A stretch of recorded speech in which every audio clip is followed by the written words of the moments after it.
Mesdames, Messieurs, bonjour. Ici Sébastien Saint-Pierre en direct de la vie agricole. Aujourd'hui, dans cette quotidienne, M. Yannick Patelli, M. Michel Saint-Pierre et notre invité, M. Jean-Michel Couture. Messieurs, bonjour. Bonjour Sébastien, bonjour Michel. Bonjour à notre tout nouvel invité, Jean-Michel Couture. C'est la première fois qu'on vous reçoit dans la quotidienne. Alors, vous travaillez pour le groupe AGECO. AGECO est défini comme un chef de file dans les secteurs de l'économie agroalimentaire et de la responsabilité d'entreprise. Vous allez nous expliquer un petit peu tout à l'heure en quoi cela s'agit. Vous parlez aussi d'une approche qui tient compte des enjeux économiques, mais aussi des enjeux environnementaux, sociaux et gouvernance, que vous appelez, je pense, les ESG. Alors, on avait déjà parlé de ça avec Sophia Condes. Michel, si tu te souviens, oui, Sophia Condes de Fer, qui était venue plusieurs fois dans la quotidienne. Mais de Londres. Et de Londres, qui est de Londres, mais qui sera, Monsieur Couture pourra peut-être nous le confirmer, qui normalement sera au Québec bientôt, puisque je pense qu'elle participe à un événement à Drummondville la semaine prochaine. Alors bonjour Monsieur Couture, bienvenue parmi nous dans cette quotidienne. Peut-être dans un premier temps nous dire qui vous êtes et que fait le groupe AGECO dans le monde de l'agroalimentaire. Alors, bonjour, merci beaucoup de me recevoir. C'est un privilège, très content d'être ici pour cette première participation. Donc, en fait, mon nom est Jean-Michel Couture, je suis associé et conseiller principal chez groupe AGECO.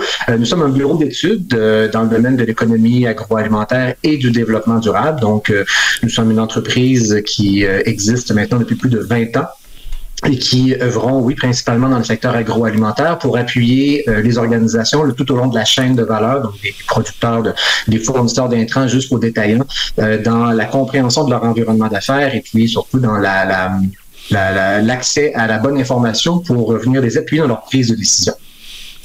Alors, quand vous dites que chez AGECO, que vous faites la gestion des risques ESG, c'est-à-dire environnement, social, gouvernance, et que vous abordez l'angle de la finance durable, quel est le rôle que vous jouez dans une entreprise en fait? Comment vous abordez une entreprise? Vous faites une étude avec eux, mais comment vous les réorientez pour qu'ils soient justement ESG? C'est une bonne question. Donc, aujourd'hui, on parle des termes ESG, comme vous le dites, là, pour les aspects environnementaux, sociaux, de gouvernance. Essentiellement, c'est la prise en compte de la performance extra-financière d'une organisation. Pour garder ça un peu simple, donc on connaît bien de tout temps, les organisations et les entreprises doivent évidemment assurer la rentabilité de leurs activités. Donc là, c'est la prise en compte, en fait, des aspects purement économiques qui sont bien importants. Et au cours des dernières années, c'est pas nouveau, en fait, on a vu apparaître l'émergence de nouvelles préoccupations. Donc, on connaît bien les enjeux de nature environnementale. On parle beaucoup aujourd'hui de gaz à effet de serre, mais les enjeux de l'eau, les ennemis des cultures, l'usage d'antibiotiques, ce sont des préoccupations qui sont pas nouvelles dans le secteur agroalimentaire et qui touchent justement à la performance environnementale d'une organisation. À quoi s'ajoutent les aspects sociaux qui, encore une fois, ne sont pas particulièrement nouveaux. C'est la prise en compte des besoins de main-d'œuvre, le développement professionnel, le recrutement, et ainsi de suite. Et on pourrait dire la nouvelle dimension qui est un peu plus émergente, mais encore une fois sans être nécessairement nouvelle, mais qui se formalise, c'est la dimension de l'éthique des affaires ou de la gouvernance. Donc c'est l'enjeu de la transparence, d'être proactif, la prise en compte des préoccupations des parties prenantes. Donc en fait, autrement dit, l'émergence des critères ESG, c'est en fait l'extension d'une réalité d'affaires qui est pas nouvelle pour les organisations du secteur agroalimentaire. Auparavant, on les nommait, c'était des thématiques qui étaient nommées séparément ou étaient nommées différemment. Donc aujourd'hui, quand on accompagne les organisations dans la prise en compte de ces enjeux-là, c'est effectivement déjà de les sensibiliser à comment formaliser ces préoccupations-là, comment les comprendre et en quoi elles viennent agir sur leur réalité d'affaires au quotidien. Et comme on a dit, que ce soit pour un producteur agricole ou un transformateur, eh bien, gérer de la main-d'œuvre, gérer des intrants agricoles, assurer la conformité réglementaire, ce sont des réalités qui sont pas nouvelles. Ce qui est nouveau, par ailleurs, c'est le fait de devoir prendre cette information-là, la formaliser et la rendre disponible pour répondre à des attentes de partenaires d'affaires en amont ou en aval et de s'assurer de bâtir un lien de confiance avec les consommateurs. Donc, c'est la nouveauté et donc on travaille beaucoup en sensibilisant les acteurs et en les guidant vers des actions qui leur permettent d'accéder et de rendre disponible cette information. Alors, j'ai vu dans les notes en préparant mon entrevue en fait que vous avez une lecture des entreprises, en fait vous avez une lecture des entreprises et vous pouviez avoir un impact sur les modèles d'affaires du futur en fait, parce que c'est un peu l'objectif que vous avez autant faire que AGECO, je pense, avoir un impact sur les modèles d'affaires dans le futur. Avant de continuer sur l'aspect financement durable, j'aurais envie de vous poser une question par rapport à l'actualité. Quand vous regardez la crise du porc actuellement, ce que vit actuellement le Québec avec la crise du porc, avec Olimel, dont on sait qu'ils détiennent 80% de l'abattage du porc au Québec, Est-ce que vous auriez tendance à dire comme consultant que on est un peu au bout d'une course et que c'est un signal vers la fin de ce type de monopole ou Je ne serais pas en mesure nécessairement de commenter cette crise-là en particulier, et puis évidemment d'être en mesure de pouvoir commenter s'il s'agit de la fin d'un système ou quoi que ce soit. C'est certain que présentement, puis on l'a bien vu au cours des dernières semaines, des derniers mois, le secteur porcin, malheureusement, fait face à une crise, une conjoncture internationale qui rend la situation économique bien difficile pour les producteurs et pour l'ensemble des acteurs dans des maillons qui œuvrent au niveau des maillons. Par contre, cette crise-là, effectivement, comme illustre le fait que le secteur agricole, que ce soit le secteur porcin ou tout autre secteur, est exposé à des crises qui peuvent parfois non seulement affecter une entreprise individuelle, mais aussi affecter un secteur dans son ensemble. Là, on parle du secteur porcin, mais en fait, on a vu la grippe aviaire récemment qui a affecté le secteur de la volaille au sens large à travers le pays. Donc, on voit que le secteur, on le sait, non seulement au Québec, mais à l'échelle internationale, puis au Canada, est très vulnérable à des crises qui peuvent être de nature systémique. Et justement, et là, la notion de transition vers des modèles d'affaires. Donc, on sait que ces crises-là, malheureusement, elles se sont survenues dans le passé, on continue à les vivre, mais elles risquent de s'accroître en termes de fréquence et d'importance, dans la mesure où on le sait, que ce soit au plan de la géopolitique mondiale présentement ou encore des enjeux de changement climatique, le secteur se retrouve plus que jamais vulnérable à ce genre de contre-coup qui appelle justement à réfléchir peut-être différemment la façon dont les entreprises individuellement et les filières se structurent. Alors là, il y a une partie qui est liée aux exportations qui n'existe plus effectivement dans la crise du porc, mais peut-être pas juste, peut-être pas seulement cela, mais vous parlez aussi vous parlez des chocs en fait, vous parlez des autres chocs. Je crois qu'on définit chez AGECO puis chez FAIR l'avenir, on dit que vous êtes là pour un peu d'une certaine façon pour prévenir des futurs chocs. Et les deux thèmes, effectivement, que vous poussez beaucoup, c'est les futurs chocs liés au changement climatique et liés au financement durable. Alors, au changement climatique, on a une bonne idée, parce que ça fait quand même quelques années maintenant qu'on sait ce qui s'en vient et on sait à quoi on se prépare. Mais c'est quoi exactement le financement durable ? Mais le financement durable, je vous dirais, c'est une nouvelle, c'est l'émergence. Bon, encore une fois, on dit que c'est nouveau, mais c'est quelque chose qui est toujours là, c'est quelque chose de nouveau, toujours des racines généralement assez profondément enfouies. Donc, la notion de finance durable s'enracine dans la préoccupation des institutions financières en fait, essentiellement, d'une part, jouer un rôle comme citoyen corporatif responsable, en fait, pour porter des valeurs à travers des mesures de financement, mais également, ça peut prendre la forme également de préoccupation par rapport on pourrait dire, à la viabilité financière de certains investissements.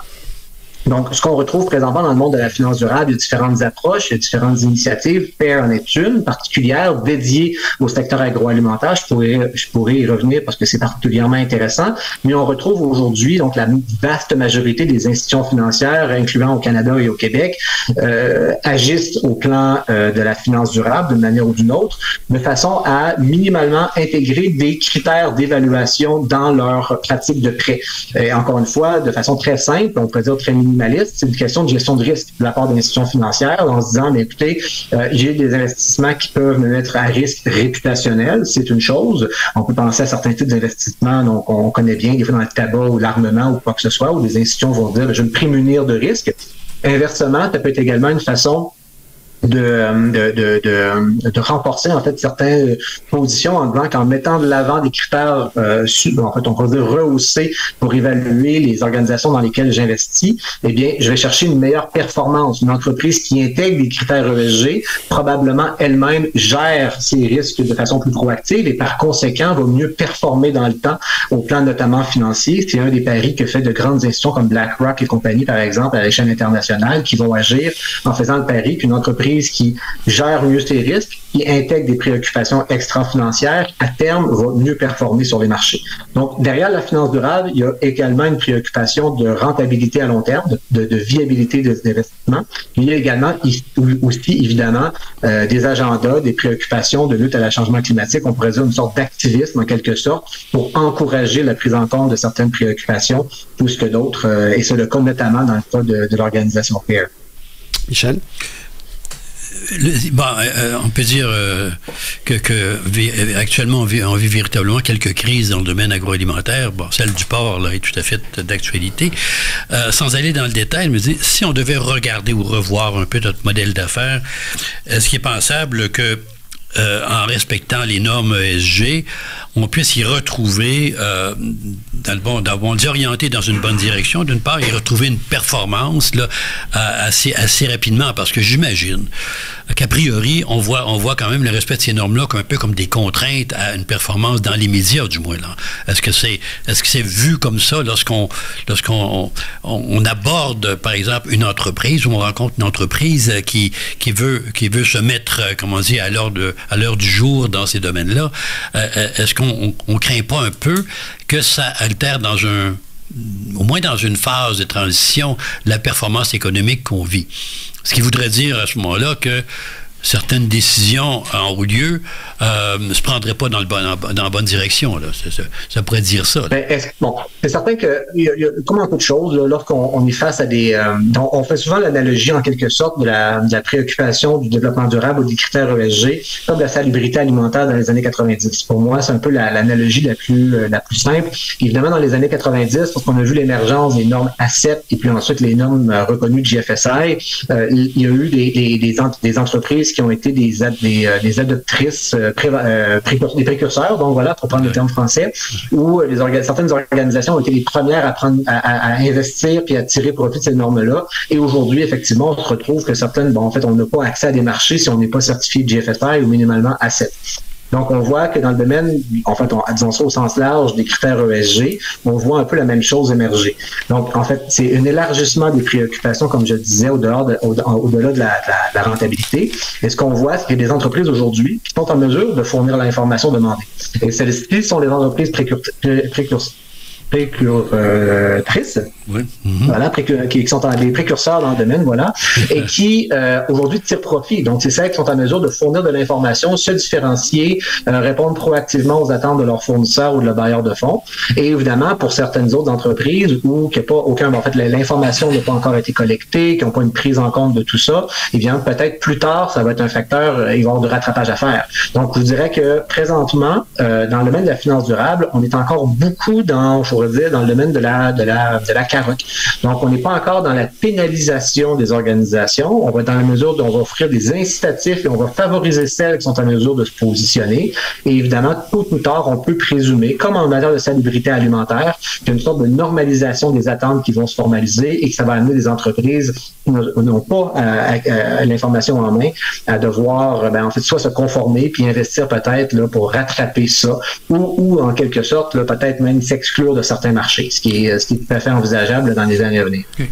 Est-ce que ça peut amener les entreprises, par exemple, situées en amont, ou des acheteurs, peu importe, des individus, à faire un choix positif dans ce sens-là parce que l'entreprise respecte? Est-ce qu'on commence à voir cette réalité-là, qu'on priorise cela lorsqu'on est...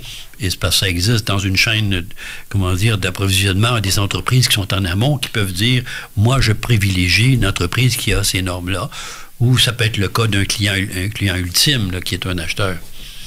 Je dirais que c'est déjà le cas au Canada. Donc, il y a des exemples aujourd'hui. On peut penser dans le secteur bovin, par exemple, à l'échelle canadienne, avec la norme VPD+, ou la norme du CRSB. Donc, ce sont les acronymes en anglais, qui ont été mis en place et qui permettent d'aller chercher, en fait, une prime sur le marché, une certaine valeur ajoutée dans la chaîne de valeur, avec des acteurs qui sont McDonald's et Cargill, qui vont donner une prime pour le bœuf qui a été certifié et donc tracé le long de la chaîne. On notera d'ailleurs, c'est assez intéressant que le FCC, donc en anglais, le terme français, le FAC, Financement Agricole Canada, en fait, crée un incitatif, en plus, donc un acteur financier qui a créé des incitatifs qui va venir donner en fait une prime aux producteurs certifiés pour les aider à acquérir leur certification. Donc, on voit une institution financière qui a sélectionné la norme VPB+, le standard du TRSB, pour accompagner la transition et favoriser, encore dans une logique de carotte, les producteurs à aller accéder à cette certification-là, qui passe notamment dans le fait de documenter leur performance extra-financière. Alors Jean-Michel, on va aller courte pause et on revient tout de suite après.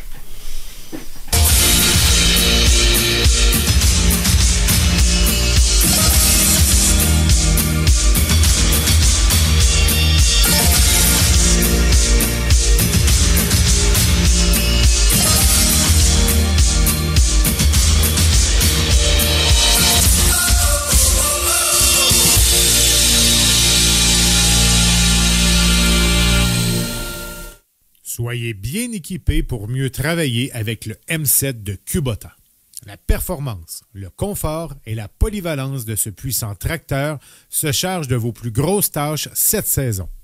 Présentement, profitez d'options de financement avantageuses sur le M7. Consultez votre concessionnaire Kubota pour plus de détails. Chez Belle-Île, on met en valeur les ressources de la ferme pour soigner les animaux d'élevage.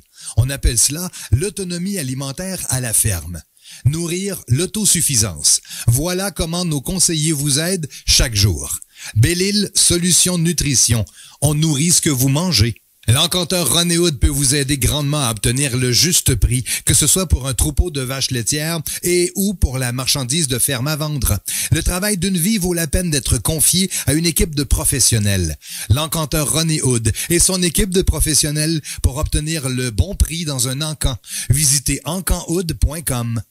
La vie agricole, ce n'est plus seulement un journal et ses 100 000 lecteurs. Découvrez aussi nos plateformes web sur www.lvatv.ca et écoutez nos podcasts dans 13 radios FM à travers le Québec et l'Ontario francophone. Une portée de plus de 1,5 million d'auditeurs. La vie agricole, par son émission La Quotidienne, se répand partout en région pour parler des vrais enjeux du Québec. Les boulangeries Première Moisson vous invitent à découvrir leur grande variété de pains mettant en vedette les blés du Québec issus de l'agriculture raisonnée, laquelle est basée sur le respect du grain et de la terre. Toujours frais du jour et confectionné par des artisans boulangers, Première Moisson, une entreprise 100% québécoise.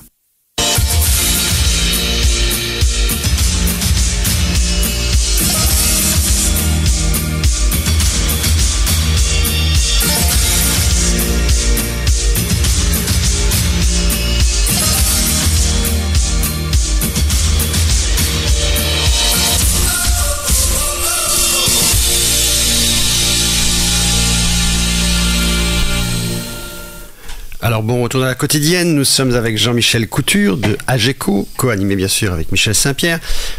Jean-Michel Couture, on a parlé de finance durable tout à l'heure, vous nous avez expliqué un peu le concept. Comment la finance durable peut accompagner les producteurs et comment on peut rendre jusqu'à un certain point même les subventions peut-être interdépendantes d'impact positif sur la nature ou sur la biodiversité. Comment on réalise ça comme consultant auprès d'une compagnie en fait? Comme consultant, il y a deux éléments à votre question par rapport au rôle de la finance durable, j'y reviendrai.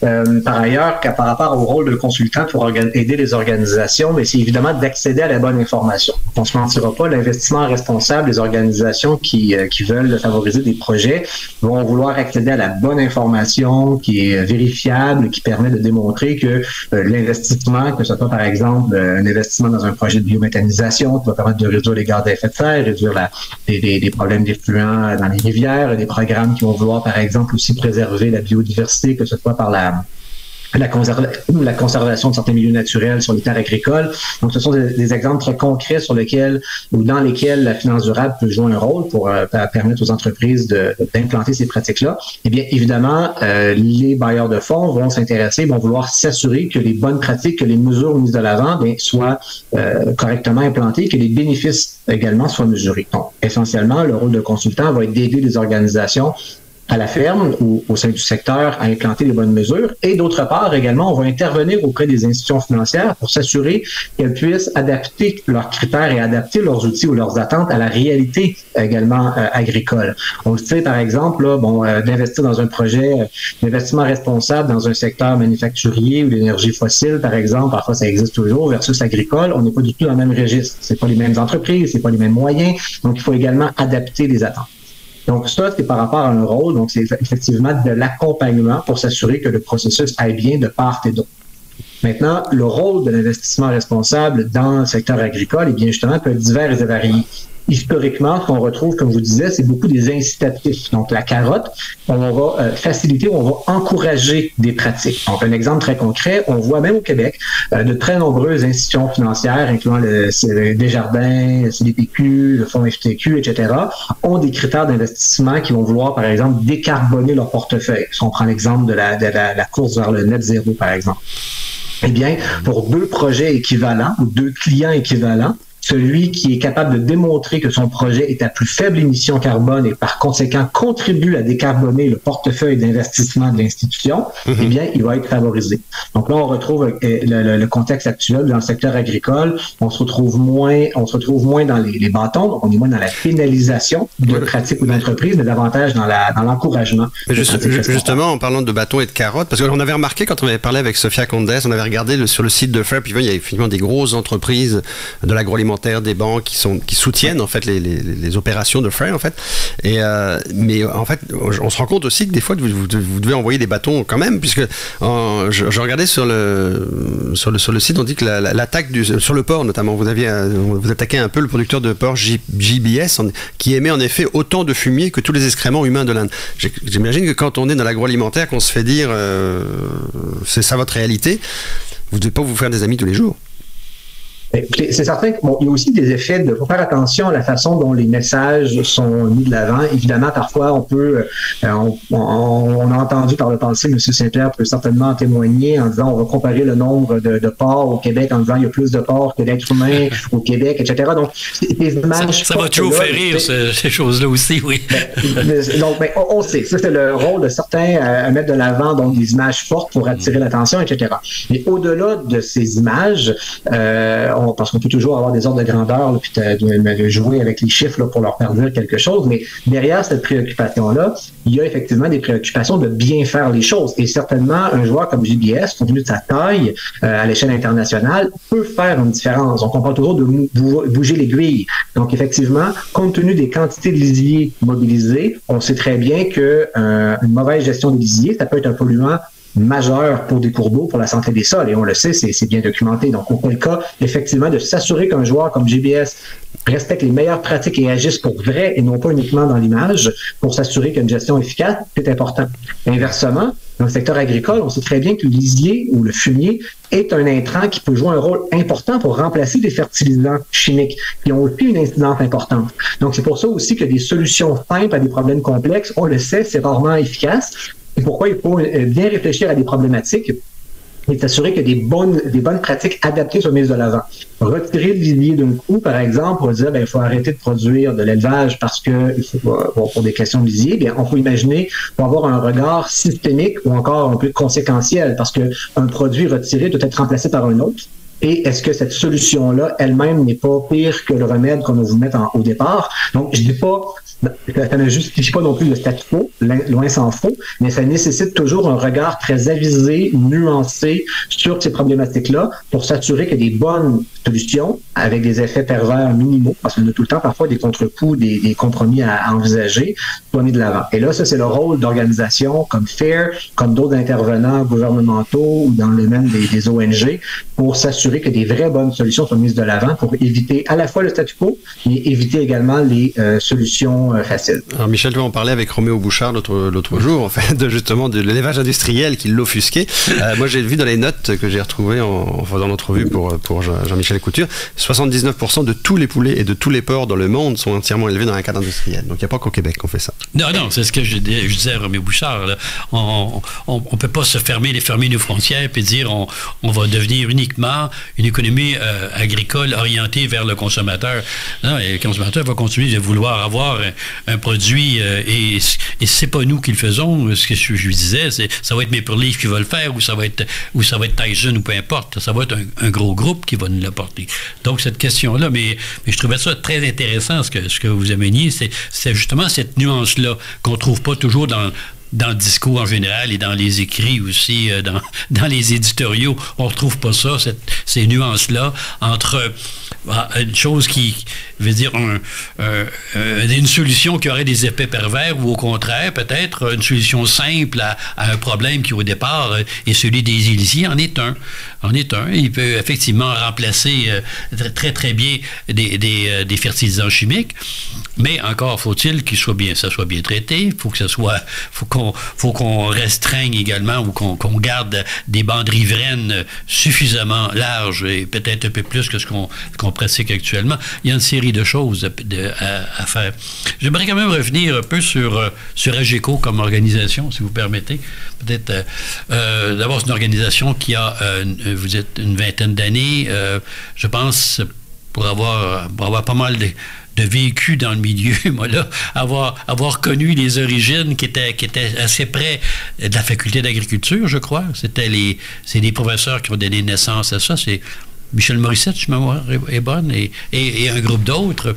Mais là, ça s'est développé beaucoup à AGECO depuis ce temps-là. Vous avez quoi comme grosseur, comme importance, le nombre de professionnels que vous avez? Vous avez beaucoup d'agroéconomistes qui sont chez vous. Mais j'aurais aimé ça si... Je ne veux pas changer le sujet, au contraire, mais je trouve qu'AGECO est intéressant comme organisation et mérite peut-être 2 minutes pour la connaître. Profitez-en, Jean-Michel, il nous reste près de 3-4 minutes à l'émission. Mais c'est gentil. Mais en fait, au groupe AGECO, effectivement, aujourd'hui, on est une quarantaine de professionnels. On est partout au pays avec des collègues maintenant à Toronto, à Vancouver. Et donc, on rayonne et on accompagne les organisations d'un peu partout au pays et également à l'international. Et je le mentionnais peut-être tout à l'heure rapidement, c'est que justement, je vais faire le pont avec la gestion de finances durables. C'est qu'on est dans un monde aujourd'hui globalisé où les enjeux sont globaux également. Donc, la question des gaz à effet de serre, lutte à la biodiversité, ce ne sont pas des enjeux qui se gèrent nécessairement il y a des solutions et des actions qui doivent être mises concrètement sur le terrain, mais il y a des préoccupations, des enjeux, des méthodologies, des agendas internationaux qui se définissent justement à l'échelle internationale. Et c'est important aujourd'hui d'accompagner les filières qui ont des ramifications partout au Canada, en Amérique du Nord, on peut penser au secteur porcin, et même à l'échelle internationale. Et ça touche à la fois la question de la production et de la consommation. Et là aussi, c'est un élément particulier du secteur agroalimentaire où on mentionnait tantôt, on fait un peu le pont avec la question du secteur porcin, c'est que aussi, il faut s'assurer qu'on réponde à la demande nationale et provinciale, nationale et internationale avec le meilleur produit possible. Donc, en fait, pour répondre à la question du groupe AGECO, on a évolué avec nos clients et on a évolué avec la nature des enjeux auxquels ils font face aujourd'hui, qui ont tendance à se nord-américaniser, à se globaliser. Et c'est important aujourd'hui de ramener à l'échelle québécoise des solutions, des enjeux qui sont aujourd'hui débattus à l'échelle internationale parce que ça ne peut plus se traiter sur une échelle limitée alors qu'aujourd'hui les enjeux, en fait, sont de nature globale. Et c'est le grand défi, en fait, qui s'ajoute parce que déjà, le secteur agroalimentaire, on le sait, est très morcelé, peut-être 30 000 exploitations agricoles, de milliers d'entreprises en transformation. Et à ça s'ajoute le défi de tenir compte d'enjeux qui se complexifient et avec des nouveaux acteurs, en fait, qui s'invitent à la discussion, incluant ceux de la finance durable. Donc, AGECO, on est vraiment là pour appuyer les organisations dans cette prise en compte, pour créer du sens et en tirer profit. Donc, vraiment réussir à s'adapter pour que les organisations soient encore parmi nous dans les années à venir. Merci beaucoup, Jean-Michel Couture, pour ce tour de piste sur AGECO et la situation. On rappellera aussi, en fait, qu'à Drummondville, donc c'est le 25 avril prochain, je ne sais pas si vous serez vous-même présent, mais Sophia Condes sera présente à l'événement agricole de Drummondville. Merci, Jean-Michel. Merci beaucoup pour l'invitation. Bonne quotidienne.